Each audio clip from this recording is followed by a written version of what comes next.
দর্শক, ঠাকুরগাঁও সীমান্ত থেকে পুশিনের বিষয়ে সবশেষ জানাচ্ছেন সহকর্মী জয় মোহন্ত অলোক।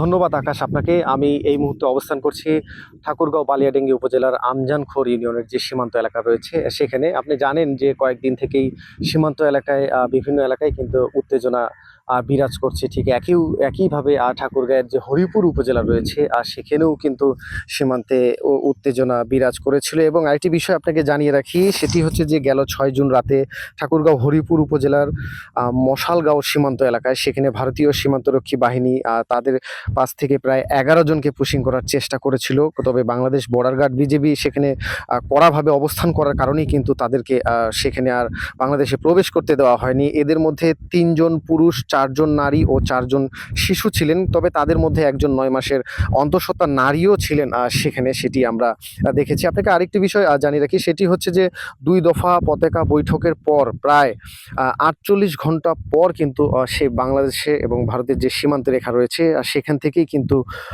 সে তাদেরকে আবার পুনরায় ভারতে নিয়ে যাওয়া হয়েছে বলেই আমরা যতটুকু শুনেছি। তবে ৫০ বিজিবি পক্ষ থেকে পুরা তার সীমান্ত এলাকা রয়েছে সেখানে স্থানীয়দের সাথে নিয়ে কিন্তু তারা কাজ করছেন। এবং ঠাকুরগাঁয়ের কিছুটা সীমানা এলাকা রয়েছে, সেটা দিনাজপুর ৪২ বিজিবি দেখাশোনা করেন। তারাও কিন্তু মানে কঠোরভাবে অবস্থান করছেন এবং তাদের পক্ষ থেকে যেটা বলা হয়েছে যে সীমান্ত এলাকায় কোনো রকম কোনো অনুপ্রবেশকারীকে বাংলাদেশে ঢুকতে দেওয়া হবে না বলে তারা জানিয়েছেন।